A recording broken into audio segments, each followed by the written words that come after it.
Audio Jungle. प्रिय मित्रों, आज हम लोग कक्षा 12 इंग्लिश के ग्रामर पोर्शन से प्रश्नों को हल करेंगे। इस प्रश्न में पहला जो खंड ए दिया है, a person who does not believe in the existence of God, यानी एक व्यक्ति जो ईश्वर के अस्तित्व में विश्वास नहीं रखता है। A person who does not believe, एक व्यक्ति जो विश्वास नहीं रखता है in existence of God. Existence का मतलब होता है अस्तित्व, ईश्वर के अस्तित्व में विश्वास नहीं रखता है, उस व्यक्ति को क्या कहेंगे? चार विकल्प हमारे पास है। तो उस व्यक्ति को हम नास्तिक कहते हैं, अंग्रेजी में एथेस्ट कहते हैं। तो यह विकल्प थर्ड हमारा सही होगा। A person who does not believe in the existence of God, उसको वन वर्ड में हम क्या कहेंगे? तो एथेस्ट कहेंगे। अगर मान लीजिए ये डज नॉट शब्द नहीं होता, अगर यहां डज नॉट वर्ड नहीं होता, तो हम एथेस्ट के बजाय सिर्फ थेस्ट कहते। थेस्ट जो इसमें दिख रहा है THIST, थेस्ट कहते। कब? जब इसमें डज नॉट इस्तेमाल नहीं किया होता तब। अब जो शेष विकल्प हमारा सही तो हो गया विकल्प थर्ड।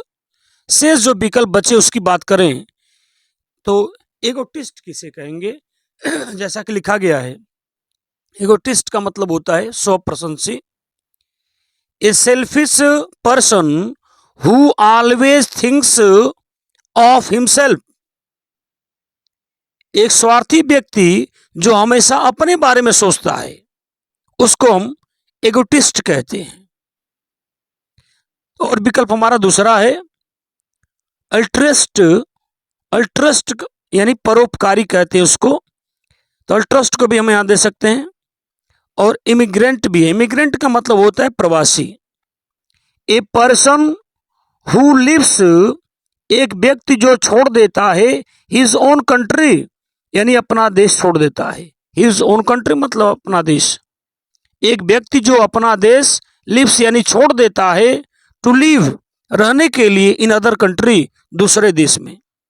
यानी एक व्यक्ति जो अपना देश छोड़ देता है, to live in other country, दूसरे देश में रहने के लिए, तो ऐसे व्यक्ति को हम वन वर्ड में क्या कहेंगे? एक शब्द में क्या कहेंगे? इमिग्रेंट कहेंगे, जिसे हम प्रवासी कहते हैं। अल्ट्रस्ट भी है। अल्ट्रस्ट हमारे पास है ए पर्सन हु केयर्स, जो देखभाल करता है, अबाउट अदर्स, देखभाल करना या सावधानी बरतना जैसे कह सकते हैं हम। ए पर्सन हु केयर्स, एक व्यक्ति जो देखभाल करता है, परवाह करता है दूसरों की, एंड हेल्प देम, और उनकी सहायता करता है फ्री, मुफ्त में, यानी विदाउट एनी चार्ज, बिना किसी चार्ज के। तो ऐसे व्यक्ति को हम अल्ट्रिस्ट कहेंगे। अब आते हम लोग बी क्वेश्चन पर। बी क्वेश्चन क्या है? द फ्रेज, फ्रेज का मतलब वाक्यांश यानी वाक्य खंड कह लें। होल्ड गुड, जिसका मतलब होता अच्छी पकड़ होना, मीन्स, यानी होल्ड गुड का मीन्स पूछ रहा है क्या होगा। फ्रेज होल्ड गुड का मीन्स पूछ रहा है मतलब क्या होगा। हैप्पी, थॉटफुल, हैप्पी का मतलब होता है प्रसन्न, थॉटफुल का मतलब होता है विचारवान, इफेक्टिव का मतलब होता है प्रभावी होना, और होपफुल का मतलब होता है आशाजनक। तो अच्छी पकड़ होना यानी प्रभावी होना, तो यह विकल्प हमारा जो थर्ड है यह सही होगा। ये विकल्प हमारे सही नहीं होंगे। विकल्प कौन सा सही होगा? इफेक्टिव, क्योंकि होल्ड गुड का मतलब होता है अच्छी पकड़ होना और इफेक्टिव का मतलब प्रभावी होना, तो इसका मतलब होगा इफेक्टिव यानी प्रभावी होना।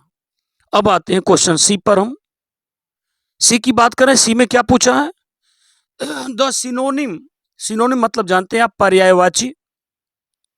सिनोनिम का मतलब पर्यायवाची ऑफ डेस्टिनी, डेस्टिनी में होता है लक, भाग्य, डिस्टिनी का मतलब क्या होता है? लक यानी भाग्य। तो डिस्टिनी का सिनोनिम पूछा है, सिनोनिम यानी पर्यायवाची। डिफीट मीन्स हार होती है, डिफीट का मतलब हार, पराजय, हार। फॉर्चून का मतलब भाग्य होता है। लक, विक्टोरी का मतलब विजय, जानते ही हैं। और कॉन्फिडेंस का मतलब होता है विश्वास।